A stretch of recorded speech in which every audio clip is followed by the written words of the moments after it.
Assalamualaikum warahmatullahi wabarakatuh.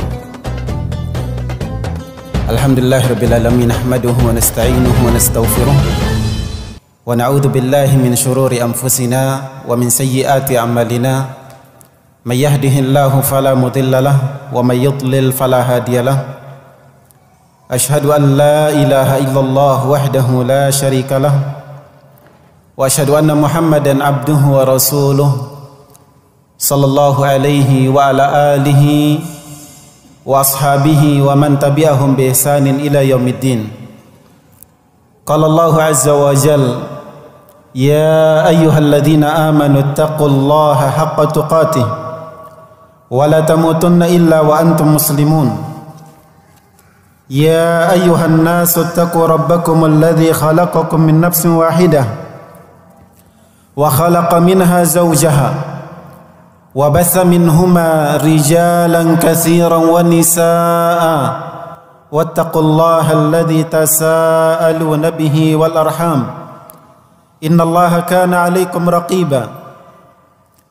Ya ayyuhalladzina amanu taqullaha wa qulu qawlan sadida yuslih lakum a'malakum wa yaghfir lakum dhunubakum wa may yuti'illaha wa rasulahu faqad faza fawzan 'azima. Kaum muslimin dan muslimat rahimani wa rahimakumullah, kita muji Allah Subhanahu wa taala, kita bersyukur kepada Allah Subhanahu wa taala bahwasanya Allah memberikan kepada kita kesempatan berupa penambahan usia, berupa penambahan umur. Semoga Allah Subhanahu wa taala membimbing kita untuk mengisi tambahan usia, tambahan umur yang dianugerahkan dengan kebaikan-kebaikan, dengan ketaatan-ketaatan. Dan semoga dengan kita memasuki bulan Allah yang mulia, bulan Muharram, menjadikan kita semakin dekat kepada Allah Subhanahu wa taala, di mana di bulan-bulan yang mulia, salah satunya di bulan Muharram ini, kita berusaha untuk meningkatkan ketakwaan kepada Allah Subhanahu wa taala dengan mengisinya dengan kebaikan-kebaikan dan ketaatan-ketaatan, serta kita menghindarkan diri kita dari kezaliman-kezaliman sebagaimana yang diinginkan oleh Allah Subhanahu wa taala daripada kita, baik itu kezaliman pada diri kita ataupun kezaliman kepada orang lain, baik kezaliman yang besar ataupun kezaliman yang kecil. Kemudian salawat dan salam semoga senantiasa Allah Subhanahu wa taala limpahkan kepada baginda yang mulia Nabi kita alaihi afdhalus salatu wassalam, dan juga kepada keluarga beliau, sahabat-sahabat beliau, serta segenap kaum muslimin, segenap orang-orang beriman yang istiqamah mengikuti jalan sunnah dan petunjuk beliau hingga akhir zaman nanti.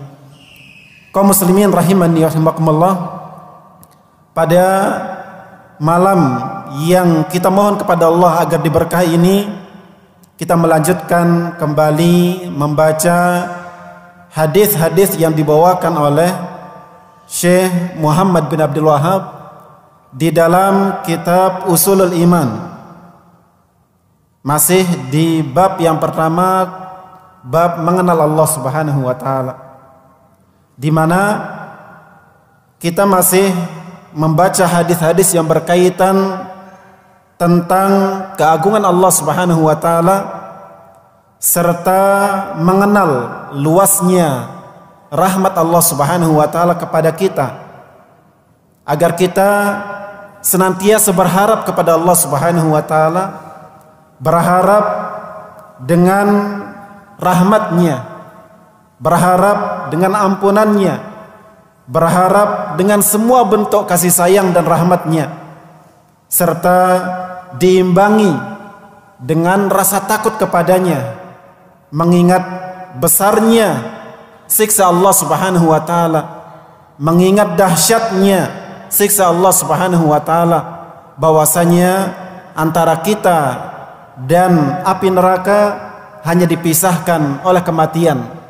Bahwa apabila kita telah meninggal, berarti kita akan segera memulai antara surga atau neraka.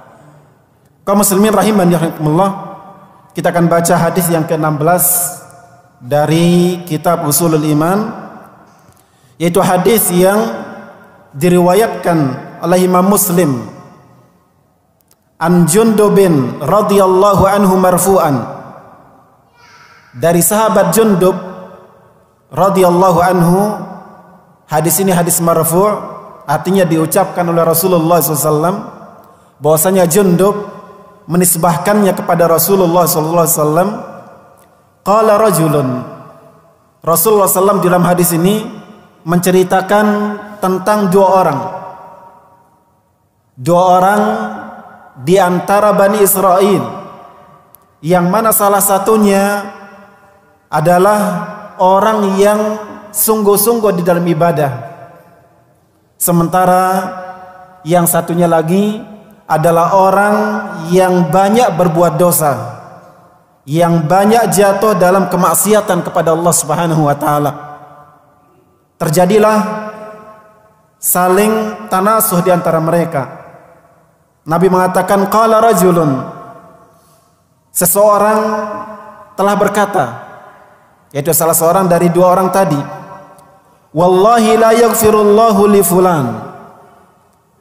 Dia mengatakan, demi Allah, dia bersumpah mengatakan, wallah, demi Allah, Allah tidak akan mengampuni si fulan. Maksudnya rekannya ini yang banyak berbuat maksiat dan dosa. Dia mengucapkan hal ini karena dia sudah berulang kali menasihatinya. Jadi temannya ini bermaksiat kepada Allah Subhanahu wa taala. Di sekian kalinya dia dilihat melakukan kemaksiatan kepada Allah Subhanahu wa taala. Akhirnya dia tegur. Dia mengatakan, aksir, wahai fulan, tolong berhentilah bermaksiat. Namun dia tidak bertaubat juga. Lain kali ditemukan lagi dia bermaksiat, maka dia mengatakan, aksir, wahai fulan, tolong berhentilah bermaksiat. Dan suatu saat dia atau temannya ini memberikan jawaban yang menyakitkan. Dia mengatakan, khallini wa rabbi, biarkan aku dengan Rabbku, kamu tidak perlu urus aku.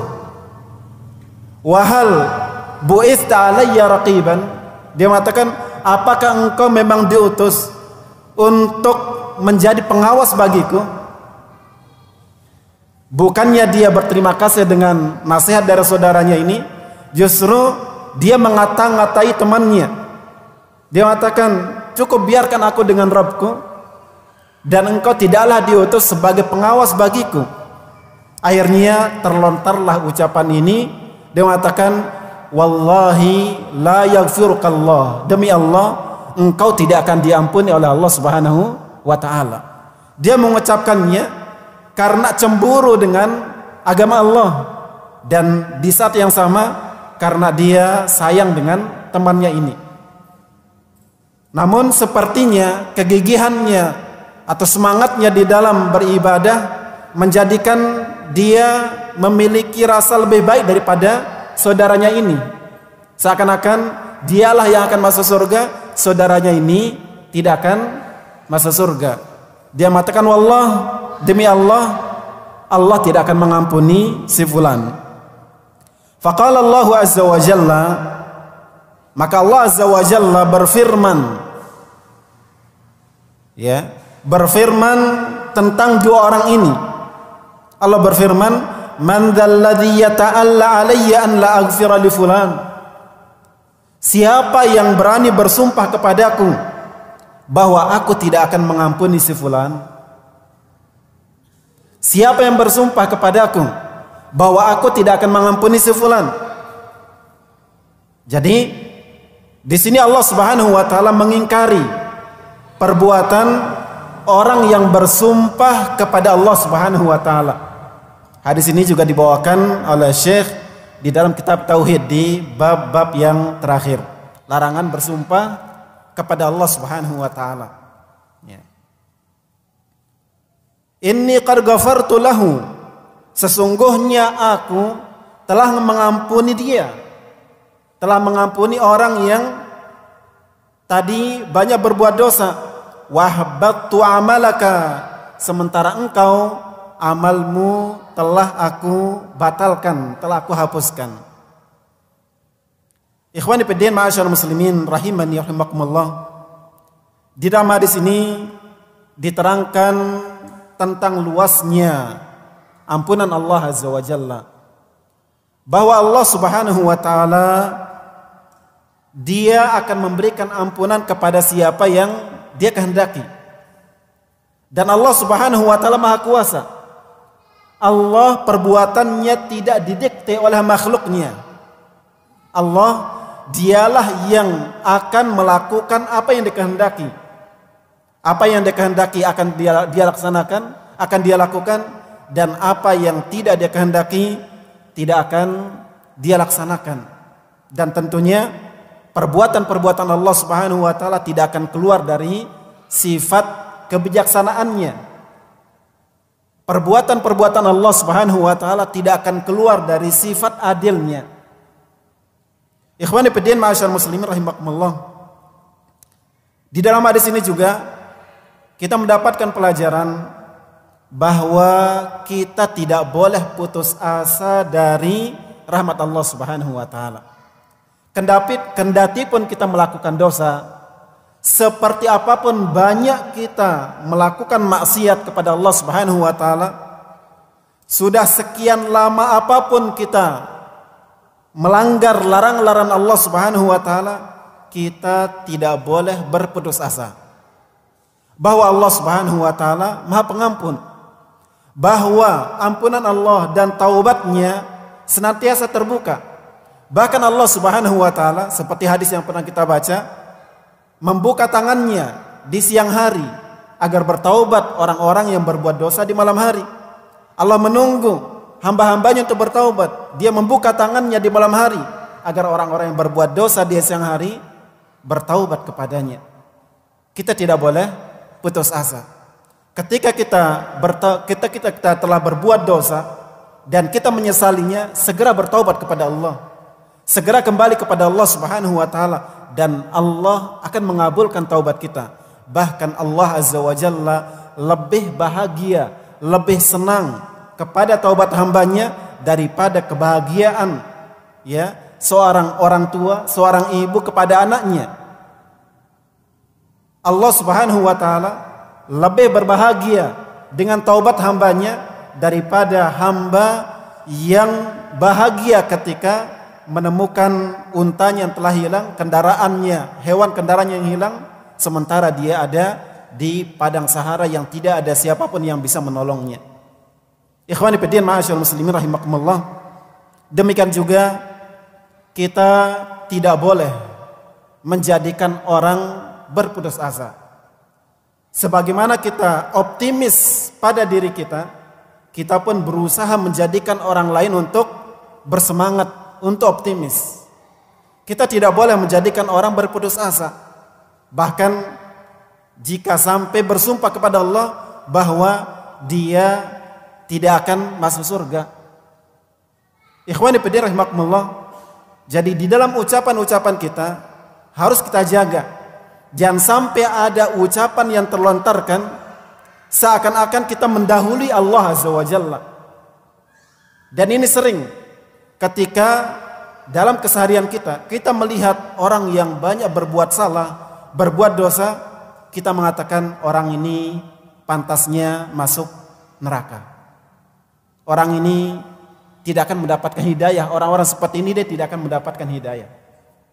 Ucapan-ucapan seperti ini masuk di dalam larangan ini. Larangan bersumpah kepada Allah bahwa Allah tidak akan mengampuninya, Allah tidak akan memasukkannya ke dalam surga. Ya, sehingga hadis ini dibawakan dalam hal larangan mendahului Allah Subhanahu wa taala dalam hal kehendak-kehendak Allah Subhanahu wa taala. Ikhwani fillah ma'asyiral muslimin rahimakumullah. Jadi kita tidak boleh menjadikan orang lain putus asa. Kita harus memberikan dia semangat sekalipun dia orang kafir. Sekalipun dia seorang yang kafir, orang kafir, kalau dia kita tahu kafir kepada Allah Subhanahu wa taala, ingkar kepada Allah Azza wa Jalla, maka hendaklah dia kita motivasi untuk bertaubat dan masuk ke dalam agama Islam. Ya. Tidak menjadikan dia putus asa dari rahmat Allah Subhanahu wa taala. Demikian juga halnya orang beriman. Jika orang kafir kita tidak boleh menjadikan dia putus asa dari rahmat Allah, lebih-lebih dengan orang yang beriman, yang jatuh dalam dosa, yang jatuh dalam maksiat, hendaklah dia kita bimbing, dia kita ajak untuk bertaubat kepada Allah Subhanahu wa taala, untuk kembali kepada Allah Subhanahu wa taala. Ikhwani fillah ma'asyiral muslimin rahimani wa rahimakumullah.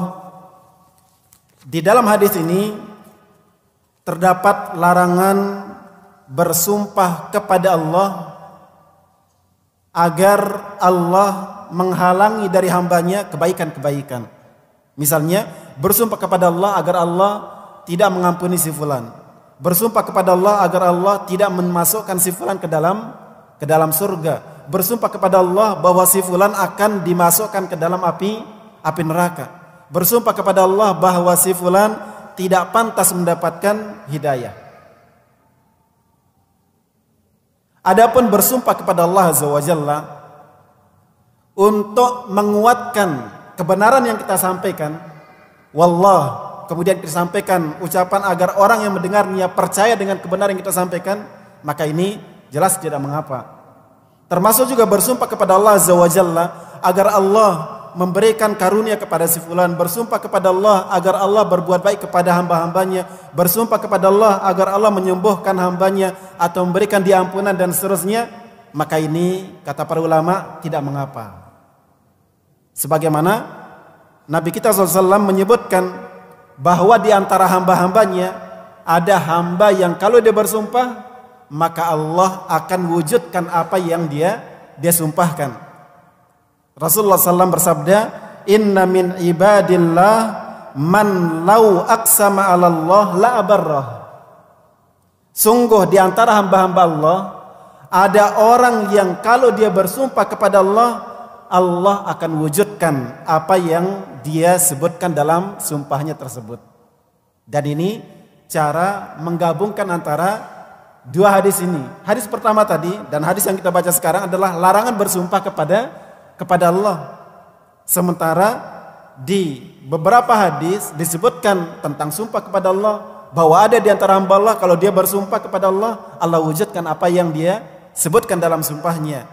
Bagaimana menggabungkannya? Menggabungkannya bahwa larangan bersumpah kepada Allah, yaitu larangan bersumpah kepada Allah, Allah akan menghalangi siapa di antara hambanya dari rahmatnya, dari karunia-Nya, dari ampunannya atau dari surganya. Adapun bersumpah kepada Allah, ya, karena berharap kepada Allah agar Allah mewujudkannya, agar Allah memberikan karunia kepada hambanya, Allah mengampuninya, Allah memasukkan ke dalam surga, maka ini tidak mengapa. Ikhwani fillah ma'asyiral muslimin rahimani wa rahimakumullah. Kemudian hadis ini dibawakan oleh Syekh di dalam bab mengenal Allah Azza wa Jalla, dan setelah membawakan hadis tentang keagungan Allah Azza wa Jalla, bahwa orang yang mengenal Allah dan mengenal keagungan Allah Azza wa Jalla, maka dia tidak akan mendahului Allah.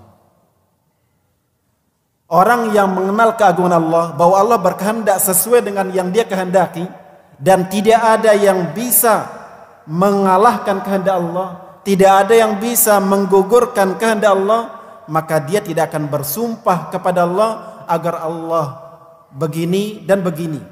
Khususnya bersumpah kepada Allah untuk menghalangi hambanya atau tidak memberikan kepada hambanya nikmat-nikmatnya, karunia-karunianya, baik karunia di dunia ataupun karunia di akhirat.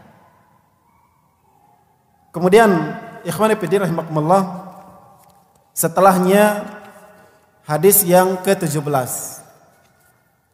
Hadis yang diriwayatkan Imam Bukhari dan juga Imam Muslim dari sahabat Abu Hurairah radhiyallahu taala anhu. Dikatakan walahu an Abi Hurairah marfu'an. Juga dalam riwayat Muslim dari sahabat Abu Hurairah radhiyallahu anhu secara marfu'. Hadis ini diriwayatkan Imam Muslim, juga diriwayatkan oleh Imam Bukhari. Lau ya'lamul mu'min ma indallahi minal uqubati ma tami'a bi jannatihi ahad. Kata Rasulullah SAW, seandainya orang yang beriman mengetahui hukuman atau siksaan yang ada di sisi Allah, tentang dahsyatnya, tentang besarnya, tentang beratnya, baik itu siksaan di dunia ataupun siksaan di alam kubur ataupun siksaan nanti di api neraka.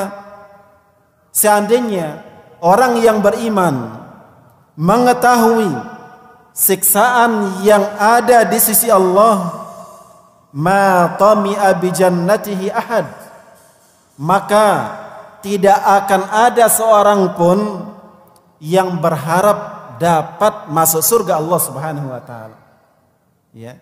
Seandainya kita mengetahui bagaimana beratnya siksaan Allah, bagaimana dahsyatnya siksaan Allah di alam kubur ataupun nanti di hari kiamat ataupun nanti di api neraka, maka tidak ada yang berharap bisa masuk surga Allah Subhanahu wa taala. Ini menggambarkan betapa dahsyatnya dan betapa beratnya siksaan Allah Subhanahu wa taala. Bahwa siksaan Allah Subhanahu wa taala adalah siksaan yang besar, yang dahsyat, yang kadang tidak pernah terpikirkan di pikiran manusia di dunia ini. Saking dahsyatnya. Ya, lebih berat daripada siksaan-siksaan terberat yang kita ketahui di dunia ini. Kemudian Nabi melanjutkan, walau ya'lamul kafiru ma indallahi minar rahmah.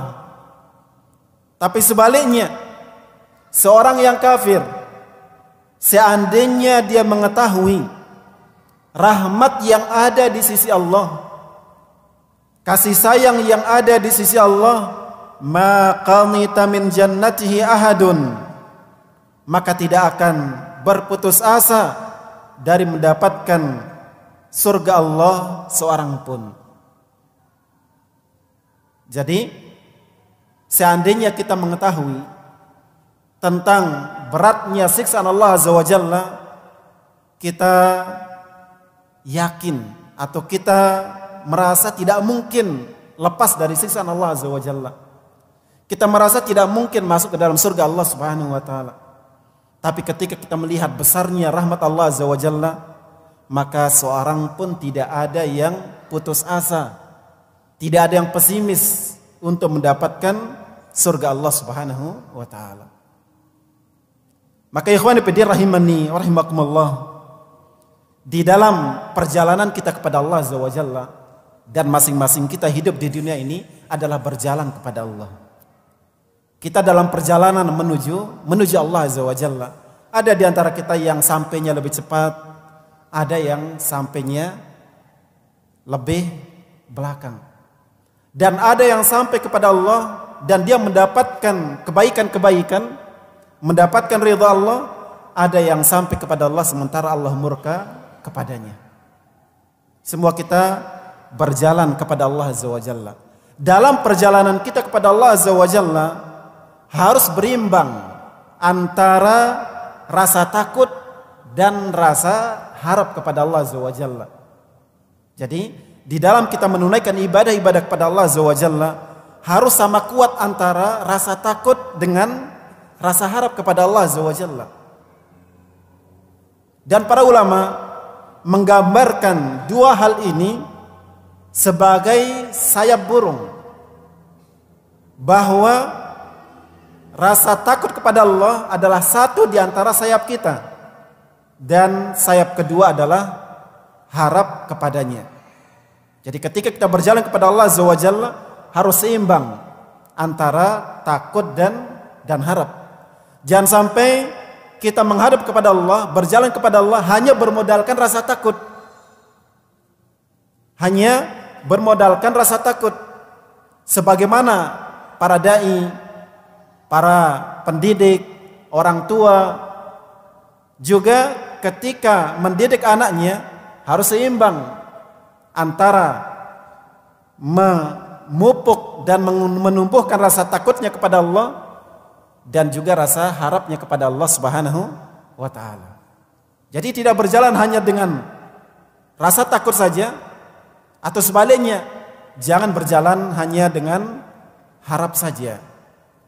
Orang yang beribadah kepada Allah Azza wa Jalla disebutkan oleh Ibnu Taimiyah rahimahullah taala, orang yang ibadahnya hanya dengan rasa takut, maka dia akan menjadi orang yang haruri, orang yang khawarij. Ya, akhirnya orang melakukan perbuatan dosa besar dikafirkan. Ya.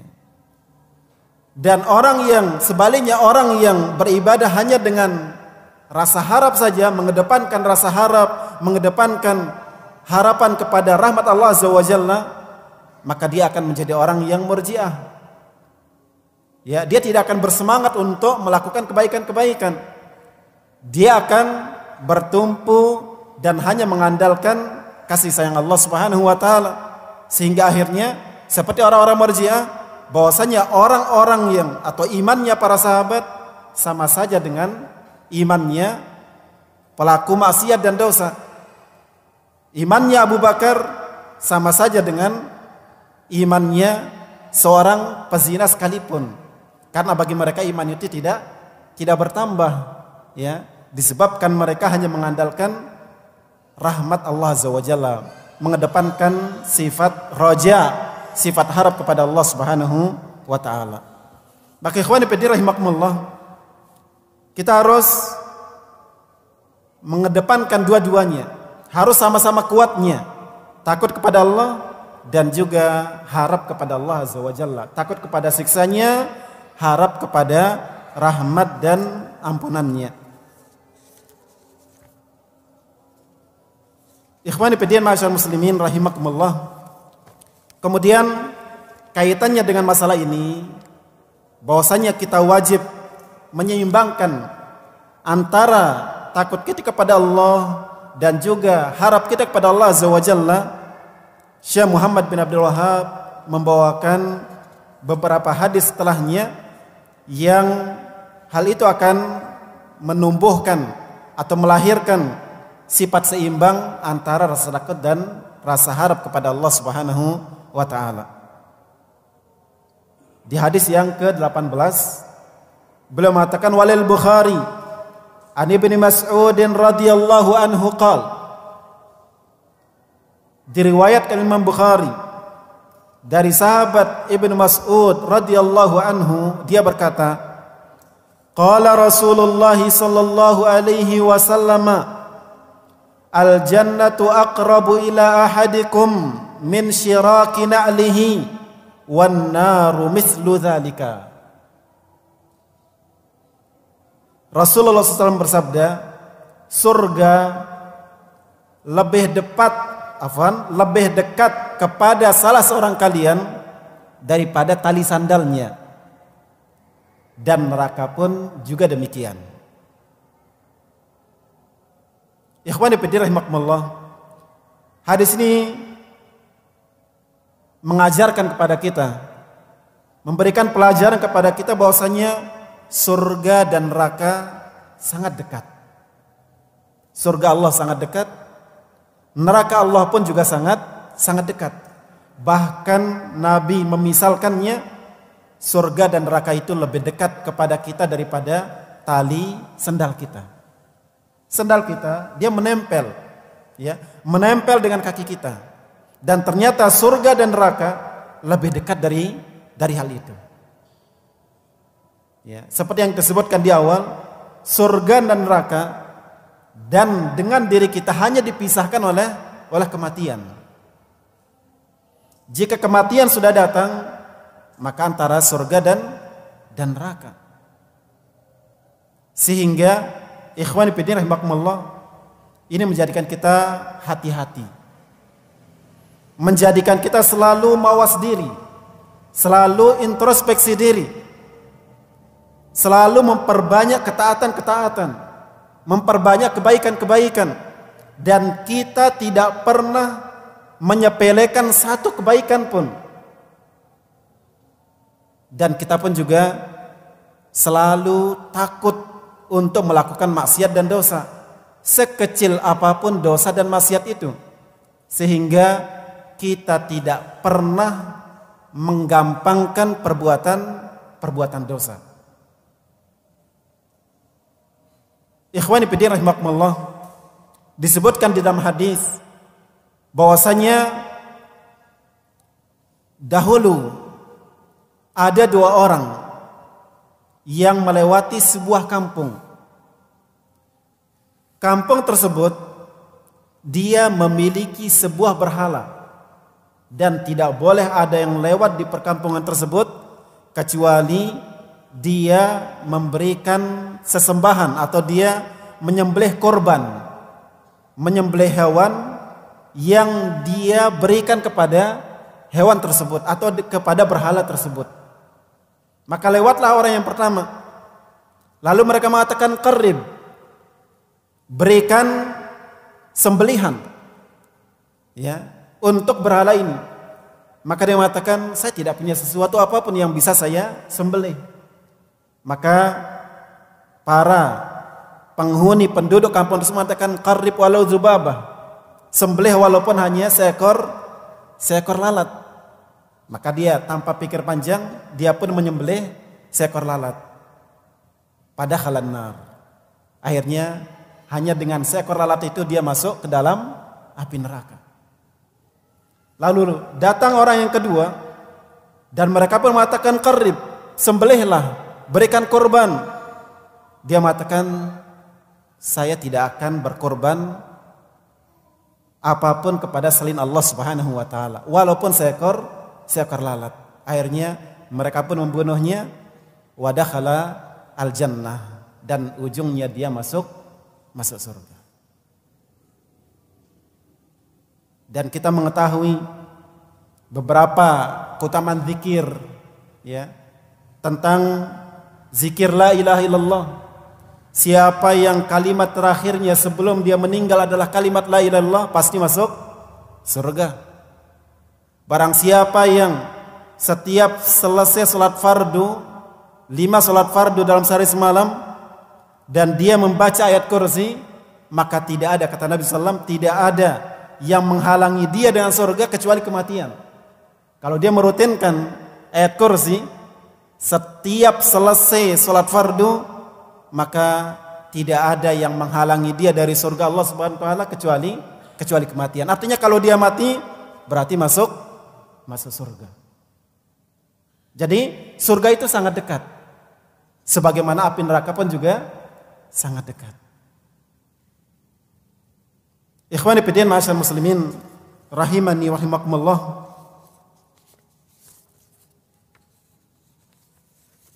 Karena surga dan neraka itu sangat dekat, maka kita hidup di dunia ini tidak boleh panjang angan-angan. Tidak boleh panjang angan-angan. Jangan jadikan dunia ini sebagai tempat kehidupan yang abadi. Jangan menghayal terlalu jauh. Jangan memasang angan-angan terlalu jauh. Karena hal itu menjadikan kita lupa dengan kehidupan kita yang sesungguhnya. Lupa dengan surga dan neraka yang dia ada di depan kita. Rasulullah SAW menyebutkan di sebagian hadisnya, masali wa masalud dunya kamasali raqibin istadhalla tahta syajaratin. Perumpamaanku dengan dunia adalah perumpamaan orang yang melakukan perjalanan, lalu dia singgah berteduh di bawah sebuah pohon.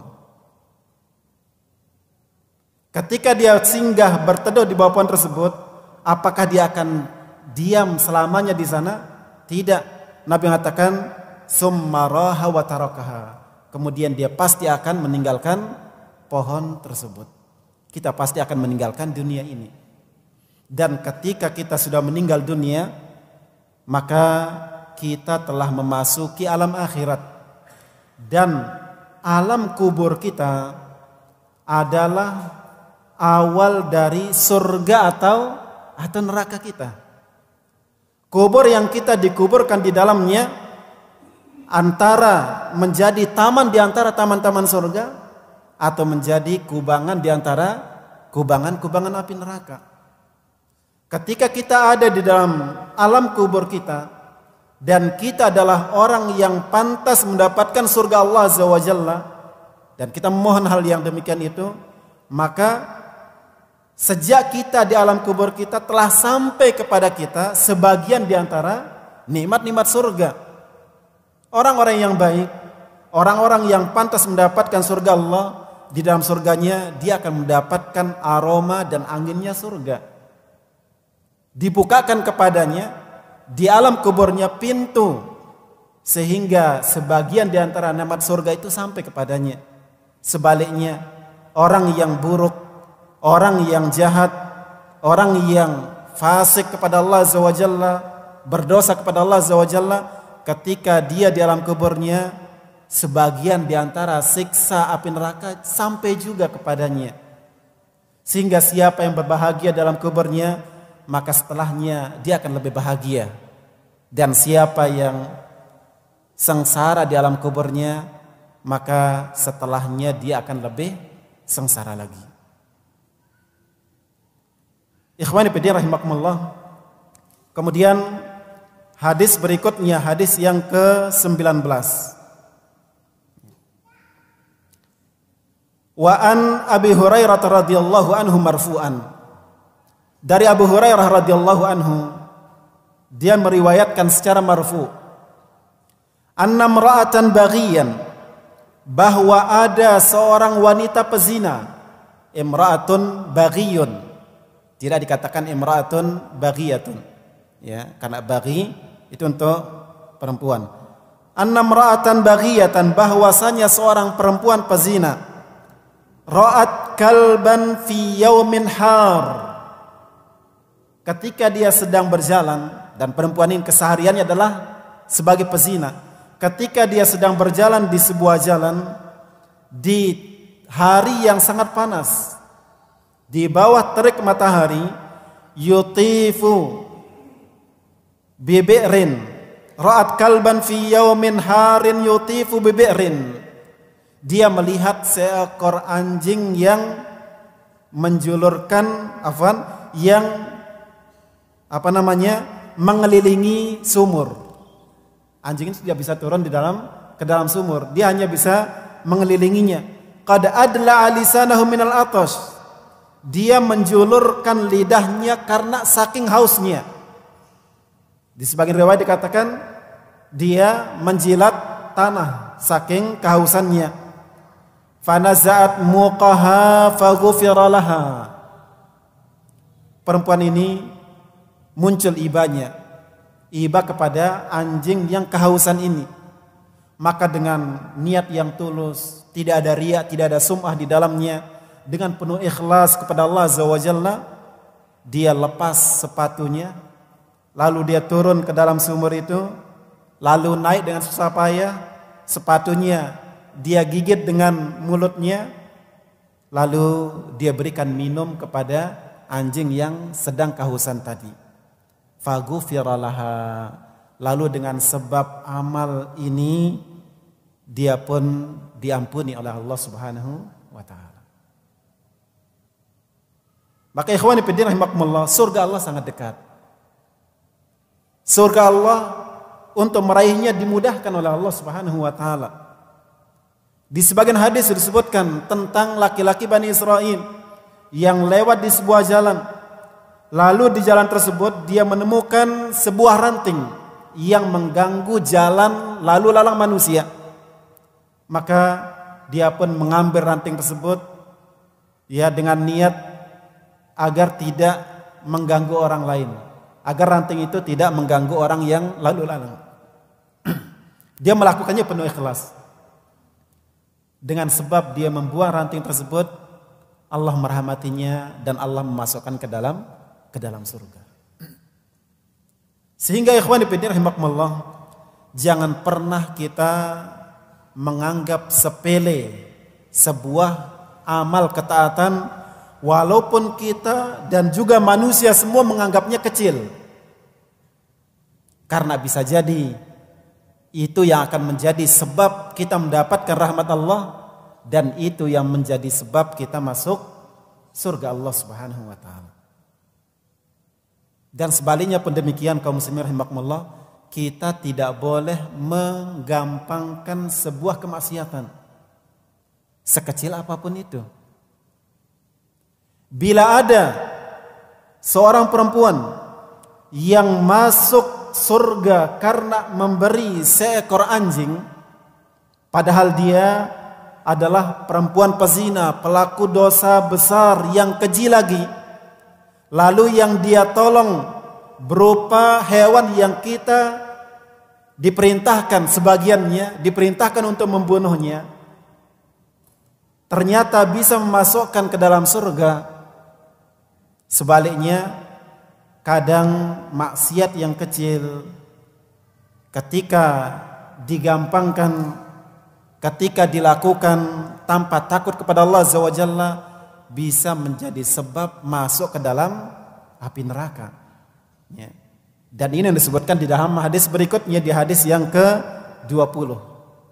Waqal, dan Nabi juga bersabda, dakhalat imra'atun an-nar fi hirratin.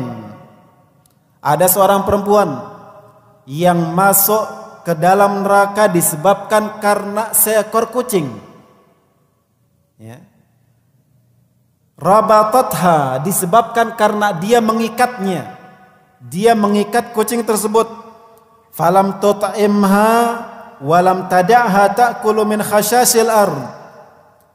Dia tidak memberinya minum, dia tidak memberinya makan, tidak juga dia melepasnya agar dia bisa mencari makanan sendiri, agar dia bisa menangkap serangga tanah dengan sendirinya. Ya.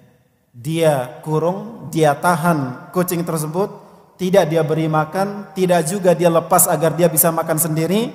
Dengan sebab itu dia masuk api neraka.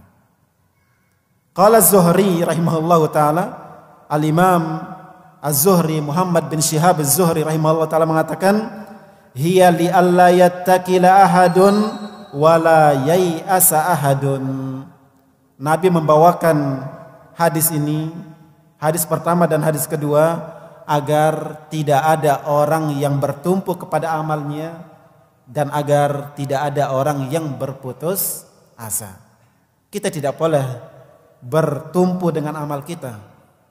Kita tidak boleh hanya mengandalkan banyaknya ketaatan yang kita lakukan.